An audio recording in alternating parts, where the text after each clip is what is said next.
There we go. Oh, I forgot to ask. Is it Pastor Justin Douglas or just Justin Douglas? I'm a pastor, so you can call me Pastor Justin Douglas. I mean, my website's pastorjustindouglas.com. My Yeah. Instagram handle's Pastor Justin Douglas, but that's mainly because Justin Douglas wasn't available. So, I am a pastor. So yeah, Pastor Justin Douglas Well, is for fine. some people, Yeah. the title is everything, and I don't Oh want to be no, disrespectful. So. you're not going to disrespect me. You can call me, what's up, dude? Like that's pretty, I don't have any attachment to my title. I am a pastor, but at the same time, not Cool. attached to it. So. Cool. Let's do it. Justin Douglas. I'm not going to say pastor because you're a pastor all the time, and you're not tonight. At least not right now, because a lot of reasons. But welcome to the show, man. Thanks for saying yes for coming on, and thanks for accepting a random friend request from a normal random person on the internet. There. So yeah, I do it all the time. It's interesting. Sometimes you never know, but it usually. I thought about asking you for money. Yeah. So. That's funny. Well, good. Well, so I would imagine most people listening may or may not be familiar with you. If it's someone not. that's yeah. So what would you want people to know about you? Oh man, that's interesting. Well, I have a wife and 3 kids. Mm-hmm. I love Jesus. I love the church. I'm a pastor. And ultimately, right now, one of the things I'm really championing is belonging within the church. And I think some groups have struggled to find belonging within the church. And, Mm-hmm. and in my experience, that can be, anywhere from people of color to LGBT community I would say it this way, the church has struggled to listen well to groups that are on the fringes. And I have a huge passion for helping people learn to listen and then learn to adapt the church. And what better time than right now to adapt? I mean, everybody's having to adapt and change right now, and systems are being broken up. So that's kind of something that I'm passionate about. I did a TEDx talk titled Beyond Boundaries, which is something that I kind of talked about pushing the church's boundaries outside of kind of what we've been. It was, I don't know if you're familiar with centered set and bounded set, but it was kind of using that terminology. And then I launched a podcast called Beyond Boundaries. So those are some opportunities if people want to know more about, kind of those ideas. But ultimately, that's something I'm passionate about. And then as I started engaging more in the recent, month following George Floyd, I was having a lot of talks with pastors and just seeing the inaction from the church amid, the cultural consciousness just waking up. Yeah. And I had a moment back when I lived in Boston in 2008. I don't know how deep we want to go right away. Obviously, you asked us all the way, question, but yeah, I'll just say this, and we can go deeper into it. But I grew up in rural Indiana for the most part. I was born in Palm Springs, lived there till I was 8, and then spent the rest of my childhood and young adolescence in Indiana, and grew up on a farm. Heard my grandpa say the N-word for the first time I heard it, and with a hard R, it was, I grew up around a lot of racism, a lot of prejudice, and I absorbed a lot of that. And then I went to a college that really didn't challenge that. I went to Liberty University.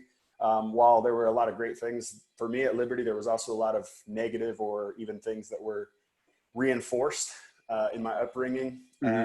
And then I went and I did community organizing in Boston, and I lived in a community that was 97% either Black or Dominican American.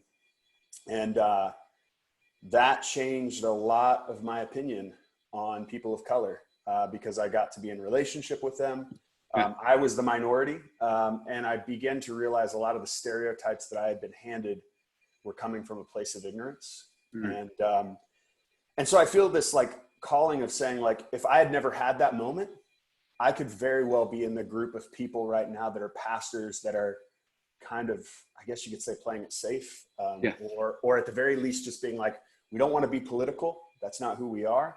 But I realized there's a deeper thing happening here, I think, because of that experience. And then the growth after that experience. Certainly it wasn't just an experience I had. It kind of launched me onto beginning to look at my bookshelf and realize I was reading only white authors, begin to realize how much of my history that I had been taught was really not a very well-rounded history of America. If anything, it was whitewashed, and beginning to just listen to different voices, absorb different information. And so when all this happened with George Floyd, and I saw the inaction in the church, and when I say inaction in the church, I want to be clear, predominantly the white evangelical church. I think there's a lot of action by church right now. So I just want to be clear, if you're listening to this and your church is doing a lot of great stuff, that's awesome. But I would say for the most part, the white evangelical church is still kind of playing it safe. We'll put a statement out maybe and say some things, but we're not really acting, doing things. And so I started a project, ran it by a bunch of friends of mine and who are people of color, and just kind of was like, what do you think about this? And some other friends of mine. And I launched it called Defund the Church, just because that language is very popular right now and it's very polarizing. And I thought, you know, I'm not trying to be a shock jock, but I also think like there is something jarring about that statement that hopefully gets people's attention and lets people know, like one of the things that people tend to think about when it comes to this conversation is, I don't want to touch this with a 10-foot pole, because people will leave the church if I say this. The first Sunday I said Black Lives Matter from the pulpit, we had people leave. And I'm in a fairly, I wouldn't say progressive church, but I would say like we're an open-minded community. And so there was a cost to saying that. There was a cost to elevating the realities of what people of color experience in America. And I know that pastors are thinking that way.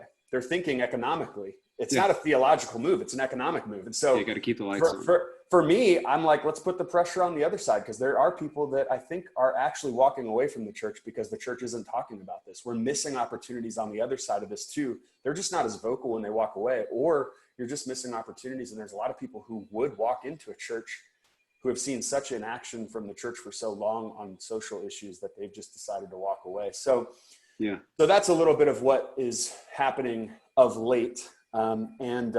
I can get into any of that deeper that you want, but that's a little bit of a, so a couple follow-up questions. And then I didn't know this until, so full disclosure, I intentionally did not watch the entire video that you have at Defund the Church until about 2 hours ago. Oh, cool. And then I sent it to a couple friends of mine, some of which have been pastors, some are pastors, some are in other ministries of different things. And then a couple of them, 3 actually, said, hey, can we talk real quick? And then just called me. So, but before we get there, so Palm Springs, Indiana, what is the ratio of Palm Springs, like actual palms? Oh, I have no idea. Any palms? Did you ever see any? You mean palm trees? You mean? Yeah, sure. Yeah. I've been back. So like, there's palm trees everywhere out there. In Indiana? Yeah. No, not in Indiana, Palm Springs, California. Oh, I thought so. Sorry. No. So I always say it this way. I was born in Palm Springs, California. Sorry, maybe I said that wrong. I was born in Palm Springs, California, lived there till I was 8. And then I moved to Indiana. I always say my parents did the reverse Beverly Hillbillies, because I left Palm Springs and then grew up on a farm in Indiana. So sorry. Well, when I heard it, I was like, why would it be named? Whatever. It doesn't matter. So Palm Springs, Indiana. We should like start a city called Palm Springs, Indiana. That'd be great. Do it. And try to plant a palm in a greenhouse. Yeah. So just a bit in common, when you said you went to Liberty, I really related to that. I also went to Liberty. Did you really? Yeah. When were you there? I was there from 2002 to 2006. We were there at the same time. So I graduated in 05. In 05? I should have graduated in 04, but I was really delinquent with going to bio lab because it's stupid. And I wasn't learning anything. And then it wasn't until I met my wife, who's now what was your major? What was your major? Communications. So you took a lot of the main like electives that I would take. So you obviously know like Elmer Towns. I was in one class with Elmer Towns. Okay. I'm trying to think of who else you would have had. Who did you take like your ethics class with? What was it? You'd have to give me some names. Let's see. Danny Lovett was a big class. Danny Lovett. Yep. Danny Lovett. Yep. I'm trying to think of people we would have had together. That's great. I was trying to think of the guy that taught the bio class the other day. It's like Spock. It's Spong. I can't think of his name. I think it is like Spong or something like that. Yeah. I had Dr. Lee Gibson for a ethics class that I remember. That was like a general elective that everybody had to take. Yeah. Good old times at Liberty. That's awesome. Yeah, absolutely. That's wild. Yeah. And I also agree with what you said about liberty in your video, but I'm curious. So That's got a little bit of shade from some of my friends, though. Yeah, and I tell people I'm thankful for my time at Liberty. Some of my best friends have been people that I met in Liberty, and yeah. I mean I talked with two of them today, and we, they're my closest friends. But I could never go back there. Like I've had people all the time at church like, "Would you go back to Liberty?" I'm like, "Not in a heartbeat, not ever. I can't go. I don't even like to drive through it." I feel like one of the things I've been doing on my journey is trying to, well, I mean, we say this all the time, like when you read a book or something, like chew the fruit, spit the seed type situation. Mm-hmm. But I'm trying to even look back over my like life and say like, you needed liberty in that season for X, Y, and Z. You don't need that now. So you're not going to go back to that. Like you needed that in your evolution of, personhood at that time. So there's a lot that Liberty gave me at the time that I was there that was super beneficial. But there's also a lot they reinforced that made it harder to unlearn things that I would say, like, I wish I didn't have to take both of those things. And I wish I would have, and so like for me, like I used to recommend, I was a youth pastor for a while. I used to recommend students to go to Liberty, and I wouldn't anymore. Not because I don't think it could be the same experience for some students, but I would just say, I think what I've seen from afar is that reinforcing, unless you have some type of experience, which I'd be interested to hear even yours, not that I'm interviewing you, but like I've found that most of my Liberty friends who have actually like had some type of deconstruction moment, it's usually come because there's been some external situation they've gone through, whether that's a divorce or, or a worldview shift of being in a very different environment than they've ever been in, or traveling the world, or just, some crisis of faith or something that kind of shook them and got their attention and allowed them to see things differently. But then the struggle I have is so many people move forward from that experience without any questions about what, without, I don't know, any investigation of what they've been taught and how they've been taught to learn. And I would also say I got my master's at Liberty as well. And I did that online. And I found that to actually be a far more life-giving experience than the on-campus professors. So like those were all farmed out professors that were not on campus at Liberty. So they were all like all over the country, but they had to sign the Liberty Statement of Faith, but they were a lot more like open to you having a difference of opinion. I remember writing a paper on Calvinism and getting like reamed by the professor, like because of what I argued for. But I was like, but I made a good argument for it. I was like, we can disagree, but I mean, I think I'm writing a paper that's making a good argument, but it was against what the professor believed in undergrad. And I was like, I didn't realize I was writing to the professor. I thought I was here to write for what, So in master's, it was a very different experience where there was a lot more freedom for your own intellect and your own belief system to kind of flourish as long as you could. So I guess I say that just to say, like, I think there's good things, but I also think there's some things that I struggle with. And ultimately I do think the lack of social awareness in this particular moment, but ultimately even from the roots, the lack of reconciliation for the roots even of Liberty, I think are going to continue to be its detriment until they get that under control. And again, you're seeing that currently at Liberty. Yeah. Well, we don't have to go into my thing, but I will answer your question in brief. And I've talked about it a little bit here and there. What you'll find, Justin, is I don't actually give a lot of my story in the podcast. Well, yeah, I mean, I find, so what's funny is I have people all the time that are like, no, your stuff, we want to know more about you, but I don't find my stuff all that interesting. Though I have begun writing some of it down, and who knows, 27 years from now, I'll finally be done with it or something. Who knows how long it'll take. Or if I'll ever even let anybody see it. But no, so for me, so I left Texas to come. So I went from independent, regular Baptist to Liberty. So maybe went a little more liberal than what my upbringing was. Yeah. And then uh, that was all well and good. And then I moved off campus because I had asthma, because I can fake that. I have to get off campus.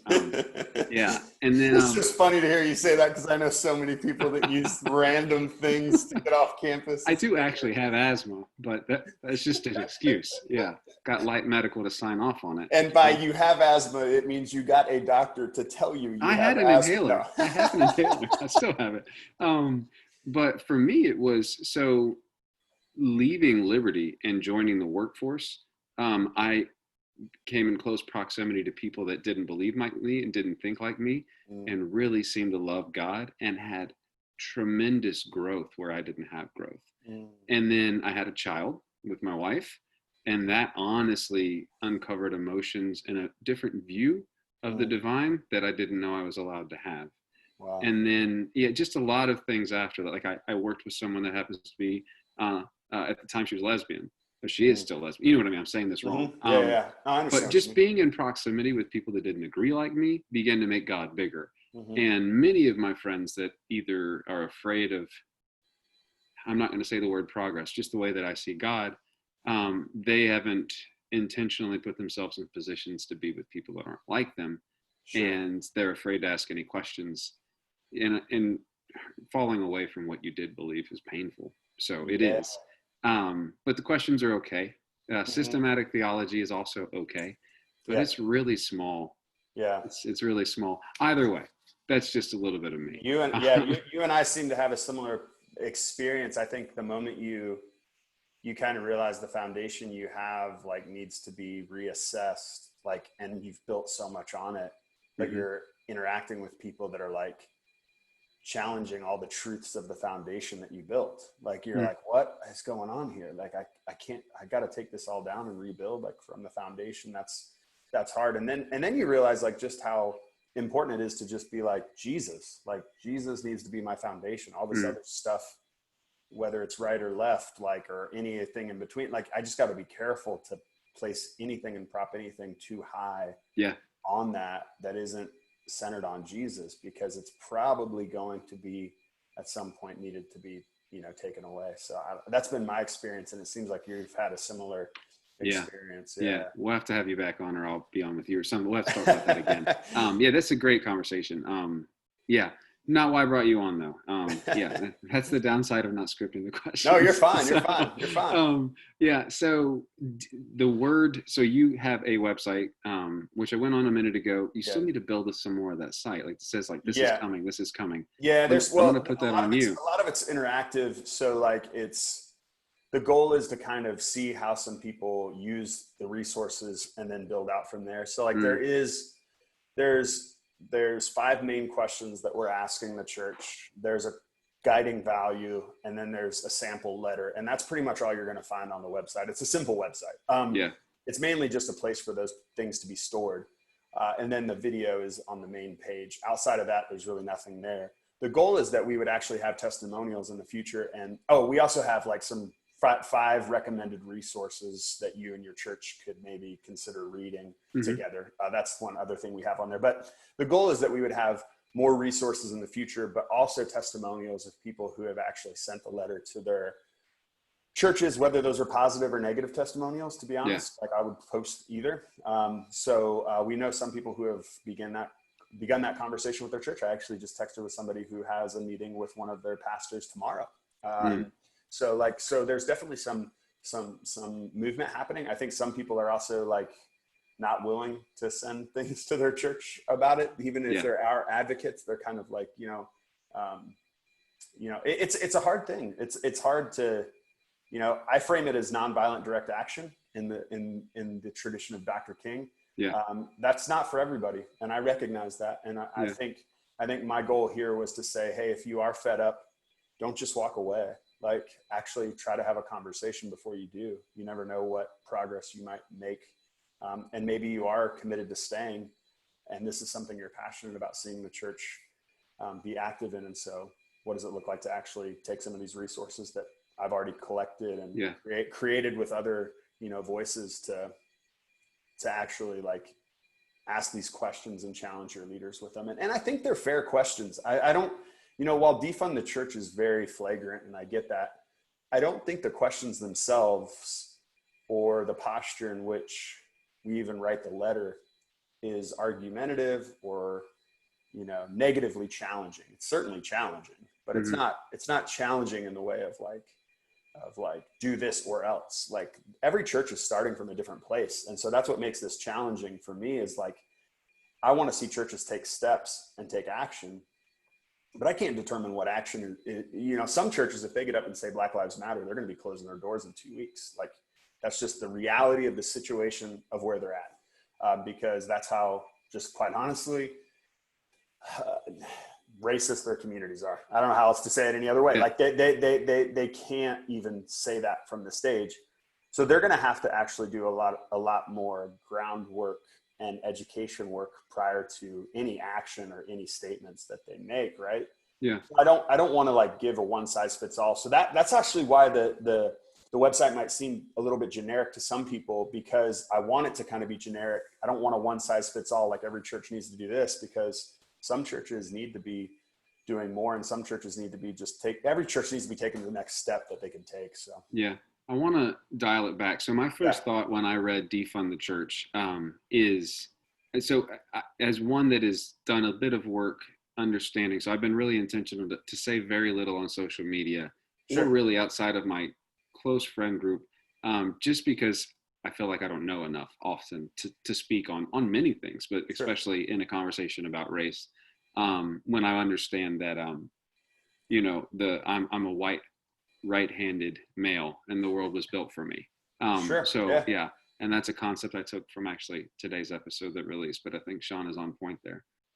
He used the analogy of the sniper in the Saving Private Ryan movie where he's like, we're left-handed, but shooting with a right-handed sniper. So he keeps having to reach across in a real disjointed way just to even work the gun.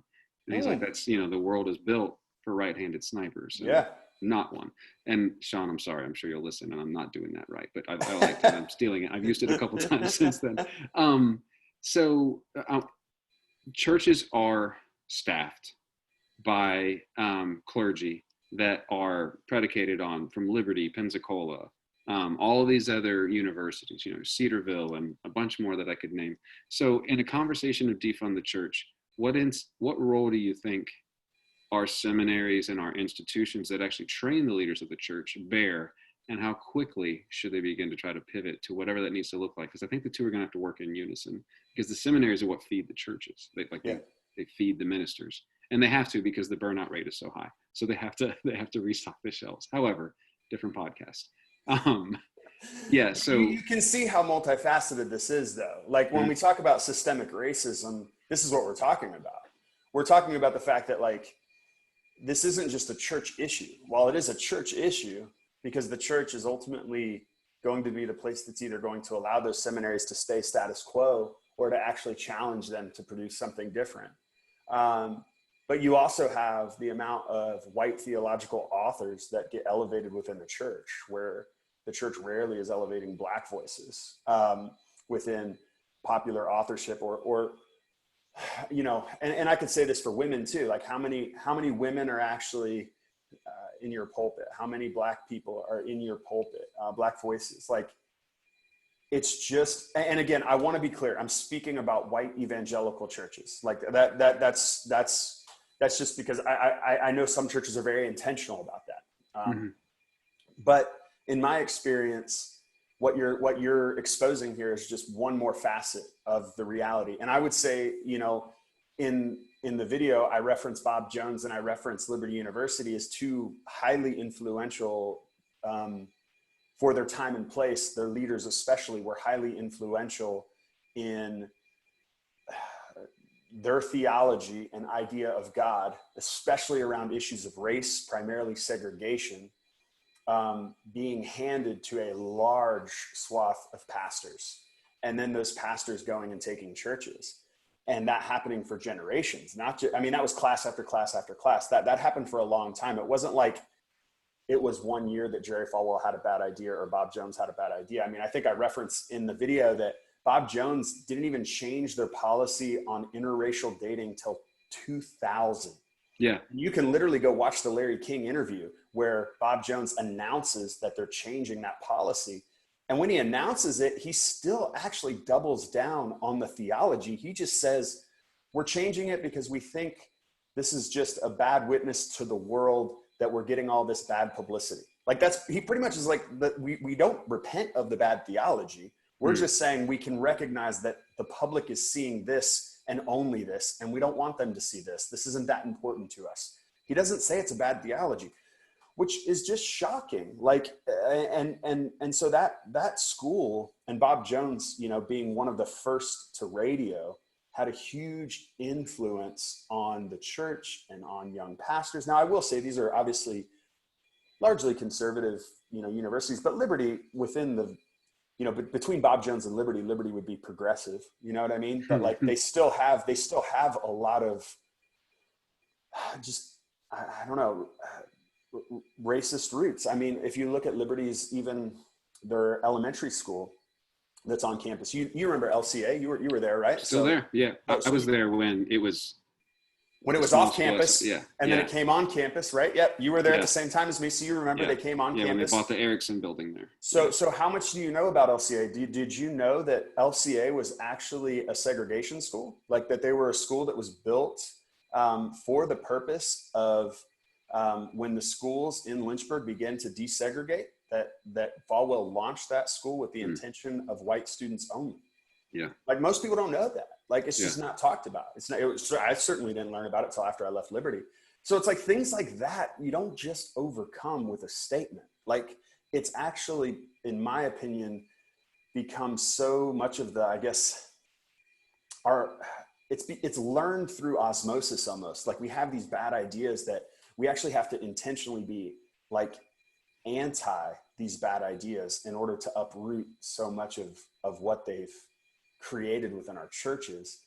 And so I think it is seminaries. I think it is schools. I think it is, you know, publishing companies that are only publishing largely white right-handed males, you know, like, and Christian radio that's largely playing white, you know, like, you know, and you could just go on and on and on about how much we lack diversity. But ultimately, I think it starts with the church, because I do think the church is where we have the power to change people's hearts and minds with the gospel, and ultimately with the inclusive nature of Jesus. Like, and so, I mean, we look at stories like the Good Samaritan, and we look at stories like the woman at the well who's a Samaritan, and we're like, wow, Samaritans and Jews hated each other, and Jesus is constantly bringing the disciples along these journeys of like exposing them to these people that they've been taught their whole life to hate. And I mean, I love the story of the woman at the well, just real quick, not to become I'm not trying to go into preacher mode, but I'll just say this. We are disciples of Jesus, right? We're disciples of Jesus. I think it's interesting that, you know, in John 4, Jesus sits down with a woman at a well, sends the disciples into town to get food, which I wish we would have had a whole chapter on their experience, like walking into town, getting food and coming back, because they had to be terrified. Like they've never interacted with Samaritans in their own land. Like everybody, the Jewish people would walk around Samaria. They would actually add a day's journey to their trip, not through Samaria. The text starts with Jesus had to walk through Samaria. He didn't have to, he chose to. And by have to, I think he felt this need, this calling to begin breaking down this barrier, knowing that it was going to be painful, knowing that it was going to challenge the status quo of the disciples. And then he puts them in the most uncomfortable position ever by sending them in to get food. And they bring the food back to him to find him actually talking with a Samaritan woman at a well, which has all kinds of implications, including the romantic implications, which we don't talk about, that you're at Jacob's well, this well where people have found their spouse before in the past. Like, does that make sense? And Jesus is talking to a woman, and a rabbi is really not supposed to be talking to a woman in this way, asking for a drink from her, which is like, whoa, what are you doing? And then like, there's just so much wrong with this story that we could go into. But the thing that I find interesting is the disciples give him food and he's like, I'm not hungry. And you're just like, what? You sent us into town to get food, to interact with these Samaritans who could kill us, and you're not hungry. And it's like, because it wasn't about the food. It was about the experience of you guys having to go be uncomfortable because you've been taught to hate this group. And I think we're in a season where the church needs to be uncomfortable because we're not aware of the deep hatred that we have, and racism and prejudice and bias that we have toward a group of people, because it's so enculturated and ingrained in us And I think Jesus is trying to walk us into Samaria, sit down at a well and say, go on in, I'll be out Yeah. here. Like, you know, and that's not to say Jesus isn't with us in it, but I guess what I'm trying to say is Jesus is trying to, I think, expose us to the hard-heartedness that we have and maybe give us a different impression. Yeah. So you are, no, how do I want to say this? No, go ahead. Yeah. Well, I'm trying to figure out how to frame it in my mind. What you'll find is I ramble if I don't have You're fine. if I don't have my thoughts in order. I do the same. Yeah. So I have a couple questions. So the first is, as people, I fully agree that people vote with their money. I mean, there's the Goya food products, because I don't even know what he said, or the CEO of Goya did something with the president and people are boycotting Goya or whatever. Really? Yeah, I just saw it on the, you know, the iPhone, like gives you that news update, and I went, yeah, don't care, doing something. So I haven't really read it. I don't, Sure. It doesn't even warrant, because I don't really buy their products to begin with. It's just not Yeah. the food that my family eats, at least not enough to buy it. Anyway, see what happens when I ramble. No. So there are a lot of, here we go, I'm gonna say this. So there are a lot of churches that are overtly racist that still do massive amounts of good in their community. Yeah. But I think they do it out of pity. That's a different note. Sure. But so as churches predominantly, I think, funded from a dying generation and or mine and yours generation that are a little more, or are trying to be a little more intentional with where we give our resources, what happens in that vacuum? When you have churches with best intentions, but not really the best hearts, funding social programs in and around areas, and they begin to be defunded. And I don't think they'll necessarily be replaced with another church, because my generation doesn't seem overly concerned with starting another church overall.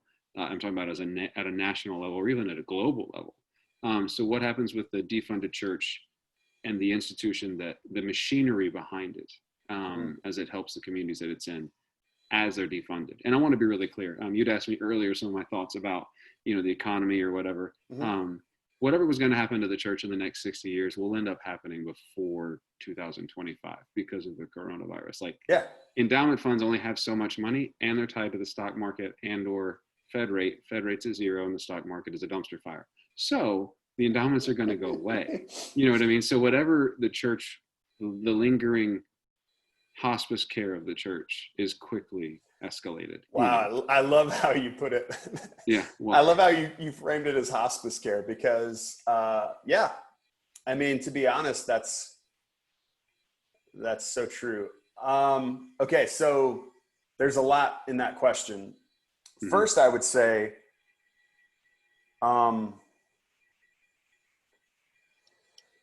if a church fails to listen to Black voices and stories and consider their experience and examine their own hearts, and the ways in which they've defaulted to privilege, that's not to say they can't do good things in the community, but it is to say whatever good things they're doing,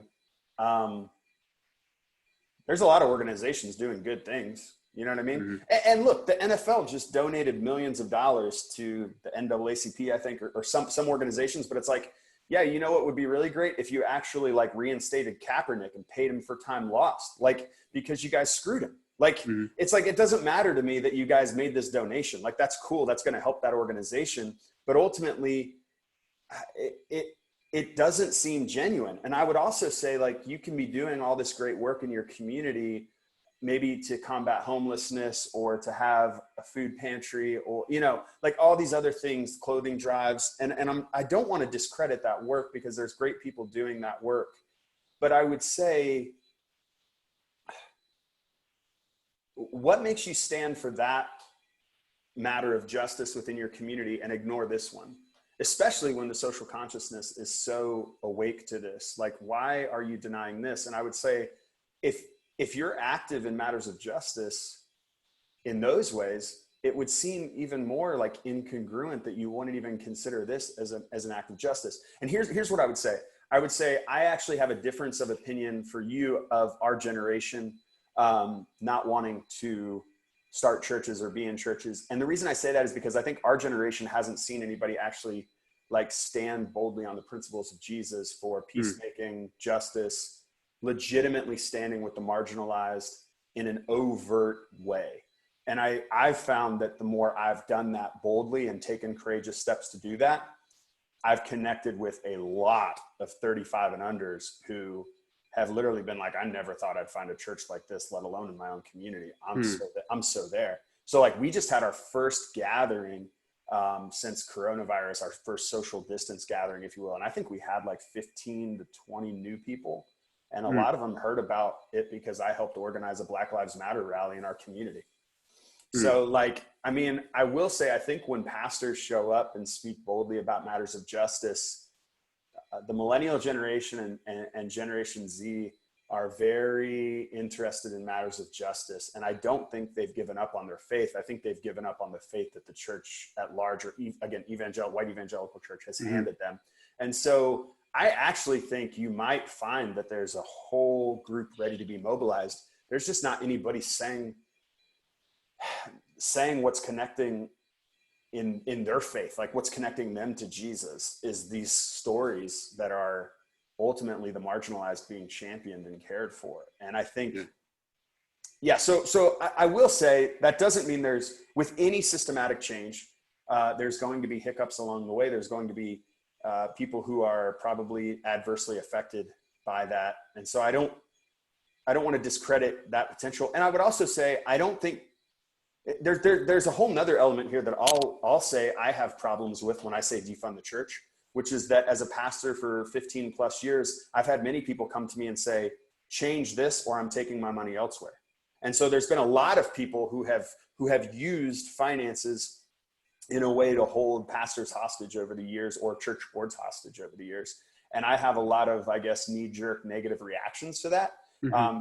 But what I will say is, if you actually look at the process we're advocating for, we're not telling anyone to go to their boards and say, if you don't do this, we'll take this away. We're asking them to ask questions, to begin a conversation, to call them in before you call them out, which is our guiding value. And so like, this is an invitation to participate. And we're not saying give your church 2 weeks and then walk away. We're not saying give them 2 years and walk away. We're not creating the timeline. You create the timeline. You know your church. You know what you feel needs to be done, and you know the hearts of your leaders, and you know how open they are or how closed they are to this conversation. So there is no prescription in that, like, you need to pull your money tomorrow. Like, that's not what this is talking about. I think what this is talking about is saying, we need to ask difficult questions of our leaders. Our leaders need to be hearing these questions from the people in their community who are passionate about, who have a passion for justice and racial reconciliation. And so if we don't mobilize to ask these questions, and if we don't let them know that this is like an imperative thing for us, this isn't an outer ring thing, this is a gospel thing. And then inaction is ultimately going to be likely what we find. And so I'm trying to be very, if you're in your church and you're like, our food pantry is the thing that is helping so many people that are in poverty in our community, I can't walk away because of that. I would say, well, then keep working with your leaders to answer these questions more robustly than they have, and to say, will you read this book with me? I support the food pantry. I want to keep supporting it. I don't want to take my money away. Will you read Just Mercy with me? Will you read Trouble I've Seen with me? Will you actually open these books, hear these concepts out, and consider them? Because, and so I think we have to be imaginative in the way that we engage our leaders. I don't think it has to be an either or. And I don't think we have to say progress has to happen at this rate or I'm out. But ultimately, I don't want to be the determiner of that, because I will say, in my experience, there have been times where I've gone in graciously and realized that what I'm working with is a system that is refusing to change. And there's not an openness to learn.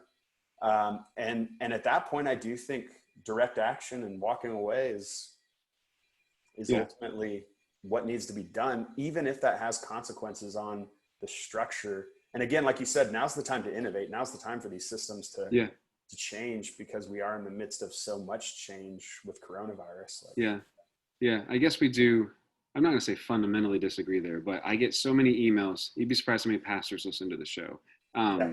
There are just things, and it's why I named the show the name that I did. Like, there's just so many things that pastors I don't think feel comfortable giving an answer to.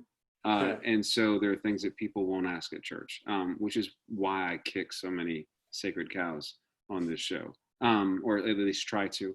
I want to pivot to a different way. So I can see this working in like a non-denominational setting, or maybe even a Baptist setting where there's like autonomy of each, as long as you're not part of like the Southern Baptist or whatever. But what if you're part of like an Episcopal or a Methodist or a Presbyterian or something like that, where the congregational body, like they own your building, they control the clergy, and they also in a large part control the coffers, even the funding or the defunding of. Sure. So how does a minister or a community in a type of a church organization that functionally operates differently? So you're talking about a church that's congregationally led.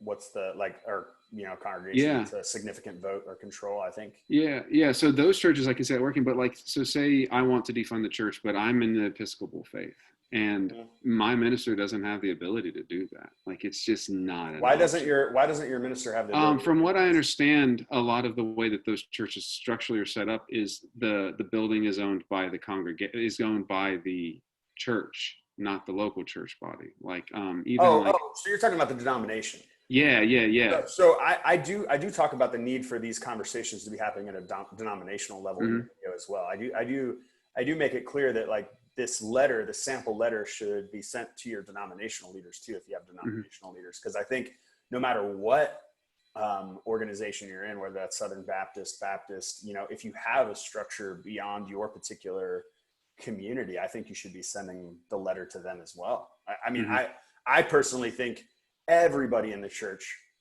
whether you're a leader, a volunteer, any capacity of leadership that you hold within the church, you should be wrestling with these questions. Like, I don't think they're exclusive to our pastors, but I will say the seats that hold the most power typically are pastors and boards and denominational leaders.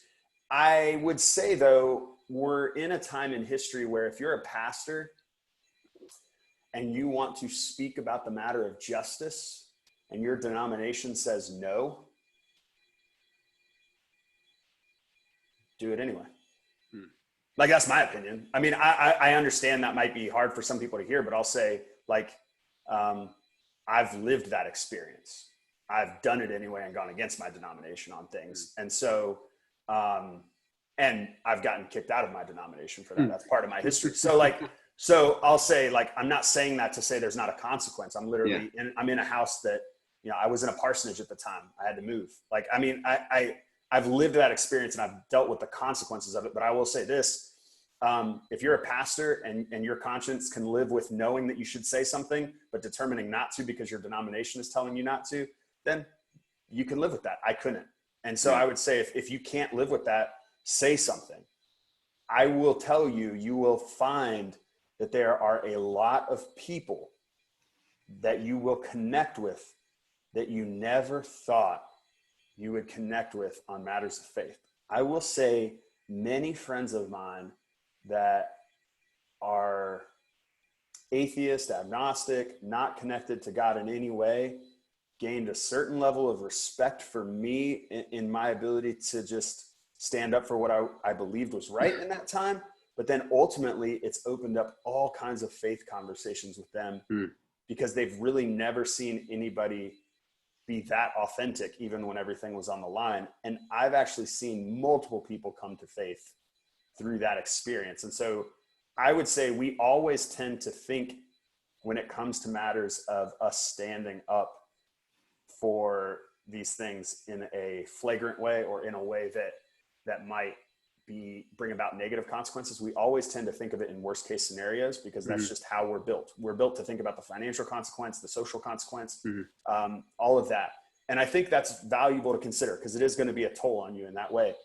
But I think you should also have an imagination for recognizing that usually the people who actually step up in that kind of a bold way, Rosa Parks, for example, are the people who come out in history to be the ones who are on the side of change, who are on the side of justice, who are on the side of doing what was right when it was hard. Don't be like the church has been throughout history where you wait till it's easy to come to the side of justice. Like that's kind of been our history, at least in the white evangelical church, is that I say this in the video, like we watch movies like Selma and we act like we were on the right side. It's like the church was Yeah. totally on the wrong side. Yeah. We celebrate that. We watch it with our communities. And it's like, look, it's a great movie. You should watch it. I'm not saying you shouldn't. But like, recognize where the church was in that moment. It's a learning experience for us to recognize that, like, Martin Luther King Jr. is writing from a jail cell saying, it's not even the KKK that I have the biggest problem with. It's the white moderate that's a churchgoer that won't stand with us. Why won't you stand with us? You believe in the same Jesus I do. I expect the KKK to operate the way they are. I expect the white councilman to operate the way he is. But I don't expect the white pastors and the white church to be so apathetic to this movement and even altogether against it. And I would say, when I'm talking to my, Black brothers and sisters who are friends of mine, they're saying the same thing today. Like, I can't believe the white church is not on the front lines right now. And so I think it's imperative. I understand there's a lot of potential consequence, but I think we're repeating history, but it's likely because we don't recognize our place in history and that we weren't there at those times and we missed those opportunities. So I don't know. Yeah. Yeah, no, I agree. You used the word justice a couple times. Can you give meat to that? Like, when you say justice, what do you mean? Because I think people will hear that and hear what they want it to mean. Sure. So when you say justice, like, how are you defining that? Well, I would start with sin being culpable disturbance of shalom. I think that's Hauerwas's definition of sin. And so I think justice is what restores shalom within our world, peace, justice, things being right within the world. And so I would say, like, when we look at the systems of racism within our world, it's really clear to see that these are not bringing shalom into our culture, into our world, into our environment, into our nation. If you're watching this and you're from the United States. So I would say, for example, things like segregation, things like redlining. And if you're not familiar with redlining, this is where school districts are clearly. And by the way, I live just outside of Harrisburg. Harrisburg, Central Dauphin East is one of the most redlined districts, like, I don't know, probably ever. Like, it's crazy how incredibly racial they drew these lines intentionally, and the consequences of that. This is not bringing about shalom in the world. So even just like in education, in policing, in incarceration, I could just keep going, like in the way that people are hired. If you actually like listen to Black voices, Black experiences, you begin to realize there's all kinds of problems that are not bringing about the shalom that Christ would seek within our world, but that we have an obligation to love our neighbor as ourself. And so, like, my desire is to love in these places. And so there's multiple descriptors of love in Corinthians, and we're told love always protects. It's like, what does it look like? What's my obligation to love my neighbor, to protect my neighbor? And often we think of that, we're really quick to think of that in a militaristic way, like I protect, and that's why I have a gun. And it's like, but we're not willing to think of it in an imaginative way of, like, I protect by actually showing up to a city council meeting and saying our policing policy is hurting people. This is not okay. This is a way of protecting, even just standing in and using my privilege as a white male in a way to elevate Black voices. This is a way of protection too, just in that I'm elevating and platforming their voices. So I could go on and on, but ultimately I would say, I think it's about the idea of shalom. And look, obviously we live in a fallen world. We're not going to have shalom exactly. We're only going to get glimpses of it in this world. Okay. That's just the reality at this moment. But we are called to pray and to seek heaven to come to earth. Like, that is how Jesus tells us to pray on heaven, or on earth as it is in heaven. And so we have this mandate, if you will, to love God and to love our neighbor as ourselves. And then we also have this image that God gives us of praying for heaven to come to earth. And I think if we ignore matters of justice, we're not living up to that mandate. So in my mind, matters of justice mean where shalom's being disturbed, we're called to come in and seek shalom. Yeah. I like that word shalom. I took it from past guest of the show, Brandon Andrus. I hadn't really heard that word or wrestled with it much since then, but it's in a book that he wrote, and I've used it often. Shalom is the whole concept of shalom is like beautiful. whole. It's like whole. It's more than peace. It's like wholeness. It's like, it's this concept of when things are right. I don't know. I have few times where it is. The last time I had it was just a few days ago, actually, where I was laying on the trampoline. We had just got done like jumping on the trampoline with my kids. And I was just laying on the trampoline, like exhausted and tired from jumping and laying with my kids. And I looked up and we have these like, they gotta be 100 feet tall trees, like around our trampoline there in the yard. And I'm just laying here looking up and all these trees are like a canopy and my kids are just laughing and playing. And it's like this one moment of like, everything's right now. Even though everything's not everywhere, it just, there's this moment where the spirit like just breathes something fresh on you. Like everything's good right now. And like, it's very rare that you get those moments. And I think we should embrace those when we experience them. But I think we should also be advocating for and seeking those moments where we can breathe justice into someone else's experience using our influence and our voice. And, Two more questions. One, I'd kind of like to this is just projecting the future. So humans are in love with power. That's why we don't have term limits. And so the church also is in love with power, both politically and spiritually. And so if we're hopeful that somehow or another, we as an institution to figure out how to seed power and elevate the voices of the oppressed, since that's usually where Jesus is with the voice of the oppressed. What does that look like for the next 10 to 15 years as the church basically fights back? Because I do think there's a huge swath of the church just going to go, no, like this isn't acceptable. That's not the gospel. You know what I mean? Like, so what do you envision that being? Because it's going to be violence, not the right word. Tense isn't either. It's going to be extremely uncomfortable. I don't know what the right word is. But what do you feel like the right word is probably like divisive. That's the biggest thing I get told. This is divisive, Justin. And I'm like, yeah, but the church is divisive. Have they read Jesus? Yeah. Well, I mean, and look, it's easy to always like position yourself as like, I have the Jesus position and you don't. Like, and so I'm always cautious to be like, well, I'm on the side of Jesus and you're not. Like, but I will say like, Jesus is incredibly divisive at times. And he's also like, has moments where he could be incredibly divisive and chooses not to be. Like, so I don't think it's an either or.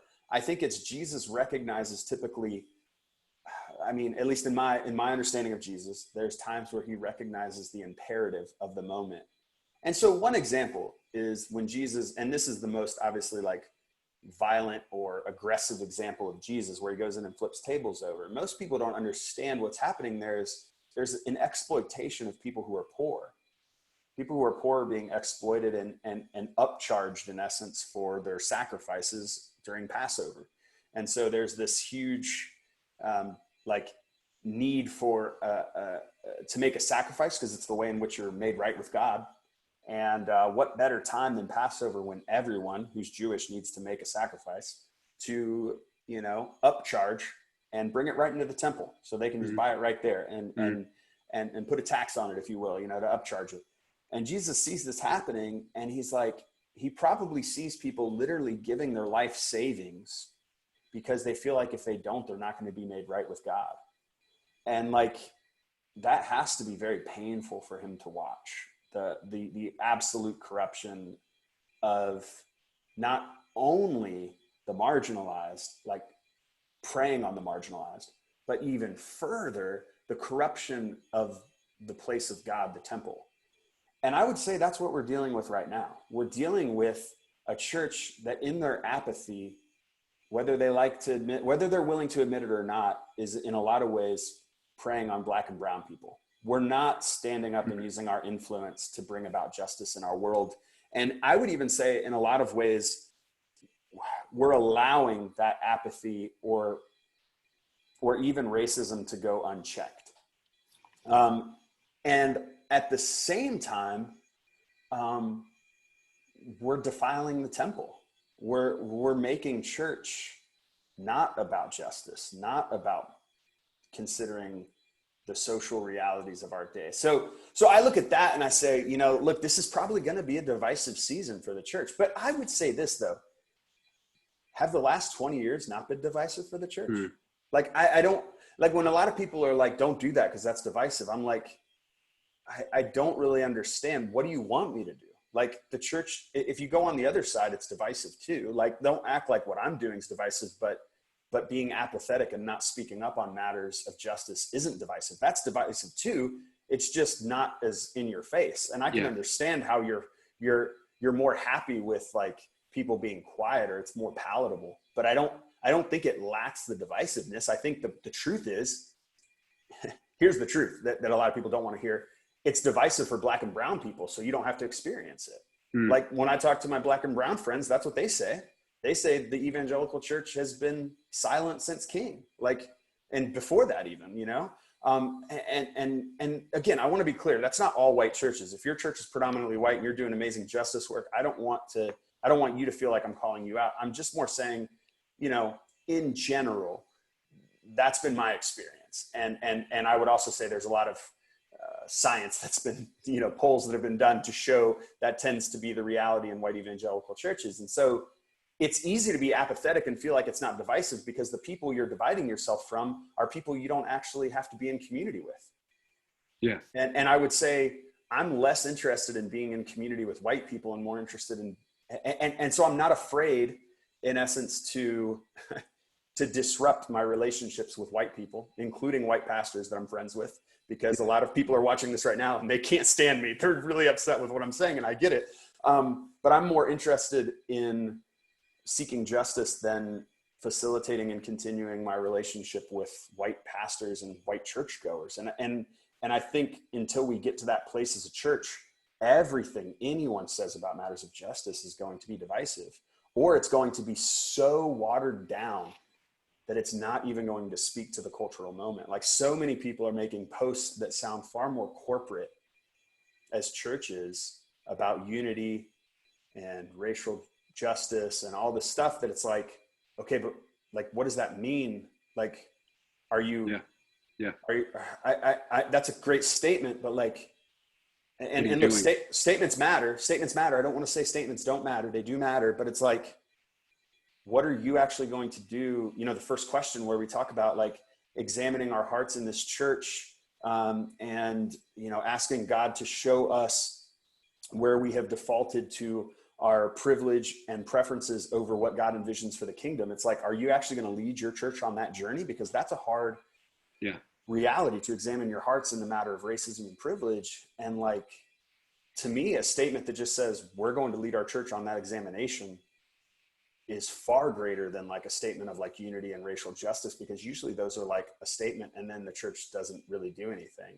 And I mean, I know one pastor who said, after the Sunday after George Floyd, to a friend of mine, you know, I have to go figure out what I'm going to say about all this, all this racial stuff.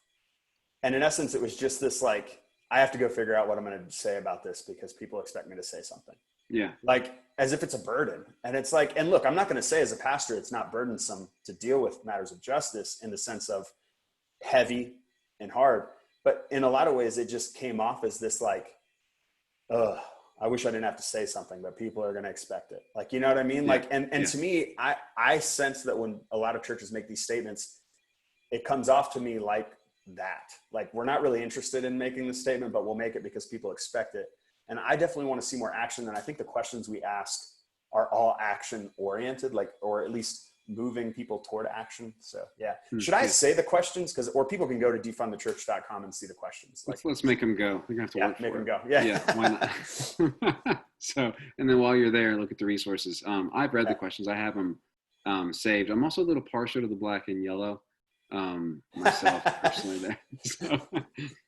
It was Wiz Khalifa, you know, black and yellow. Well, I don't know. I'm just kidding. Yeah, a friend of mine sent me something on Instagram the other day that they had found. It was like a sermon thing or whatever, and it literally looks almost exactly like the podcast, even the typeface, which a friend of mine made for me. There's a good story behind it. But she's like, this looks real familiar. I was like, oh, well, it does look great taste. I was like, it looks great. But she did a good job. I have no doubt that she did not see it. So, yeah. So last question. when you are trying to wrap your mind around, so you're sitting across, the table from someone or your kids or someone else's kids or whatever, and they're like, "Hey, Justin, so when you say God, what do you actually mean?" Mm. What would you say to that? So I had a moment of deconstruction where that was a question that I struggled with. I share about a 4-week stint where I was preaching the Bible and I didn't even know if I believed in God or the Bible, which is an awkward place to be as a lead pastor. So I would encourage people not to do that. But I had one of those as a lead, as a worship leader at the church as well, where I'm just, I can sing the songs, I guess. Yeah. Why not? What's wild is I know a lot of pastors who've had experiences like that, some of which have actually been honest about it and some of which just continue to kind of bury it. And it's hard to be honest with it because it really is a foundational, like to have a deconstructing moment when everything you've constructed is how you've built your career, your relationships, all of it. It's hard.